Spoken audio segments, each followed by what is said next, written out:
আজকে তার জন্মদিনে আমাদের পরিবারের পক্ষ থেকে আমরা ভীষণভাবে শ্রদ্ধা জ্ঞাপন করছি তার প্রতি। প্রতি বছরই এই দিনটি আসলে আমাদের জীবনটা অন্যরকম হয়ে যায়। তাকে ভীষণভাবে মনে পড়ে। আর তিনি তো আমাদের জাতীয় কবি। জাতীয় জীবনে তিনি যেভাবে আমাদের আন্দোলিত করেছেন সকল সংগ্রামে, মুক্তি যুদ্ধ থেকে শুরু করে আমাদের গণ আন্দোলন যেটা হয়ে গেল, সেখানেও কিন্তু কবি নজরুলের গান কবিতা আমাদের পাথেয় হয়েছিল।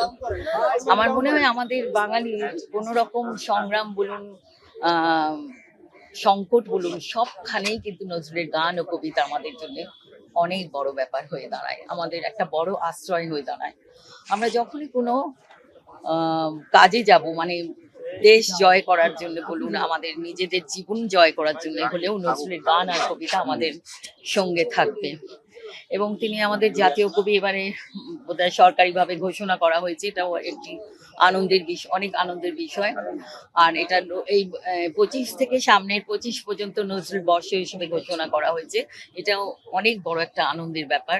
আমরা যেন এই বছরটিতে নজরুলকে নিয়ে নানানভাবে কাজ করতে পারি, এবং যারা যেসব প্রতিষ্ঠান আছে তারাও যেন এগিয়ে আসেন এই বছরটিকে মানে কাজে লাগাবার জন্য, তার জীবনের যে কোনো দর্শন নিয়ে যেন আমরা সকলের কাছে পৌঁছাতে পারি। এবং কাজী নজরুল ইসলামের, আমি বলেছিলাম যে আজকের দিনটি ছুটি ঘোষণা হোক, কিন্তু তারা বলেছেন যে এটা পুরো বছরটাই নজরুলের বর্ষ হিসেবে হবে। তো আজকের দিনটি একটু ছুটি ঘোষণা হলে আমার মনে হয় এটা আরেকটু প্রাসঙ্গিক হতো, এবং সবাই আরো বেশি জানতে পারতো যে আজকে কার জন্মদিন। কারণ সারা বাংলাদেশের আনাচে কানাচে অনেক মানুষ আছে, তারা কিন্তু অনেকেই জানে না যে কবির জন্মদিন আজকে, যতক্ষণ না তারা টেলিভিশন দেখছে বা রেডিওতে শুনছে।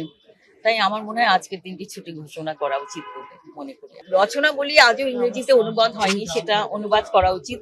শুধু ইংরেজি ভাষায় নয়, বিশ্বের দরবারে পৌঁছাবার জন্য নানান গুরুত্বপূর্ণ ভাষায় যেন তাকে পৌঁছানো হয়, তার রচনাবলী অনুবাদ করা হয়। এবং স্কুল কলেজে ছেলে মেয়েদেরকে নজরুল ঠিকভাবে পড়ানো হচ্ছে না, কয়েকটা কবিতা ছড়াটাই দিয়ে কিন্তু গোটা নজরুলকে জানানো হয় না। আমার মনে হয় গোটা নজরুলকে জানাতে হলে তার প্রতিটি স্কুল কলেজে ক্লাস 1 থেকে একদম ক্লাস 10-11 পর্যন্ত কবির পুরো জীবনটা তাদের পড়ানো হয়, এবং রচনাটা তাদেরকে জানানো হয়, এবং সেটা পাঠ্যপুস্তকের মাধ্যমে। এইটা আমার একটা দাবি যে এই কাজটি অত্যন্ত জরুরি, এটা করা উচিত। এবং আমাদের নতুন প্রজন্ম নজরুলকে জানতে হলে তো নজরুলের অনেক কিছুই তাদের কাছে পৌঁছাতে হবে সঠিকভাবে।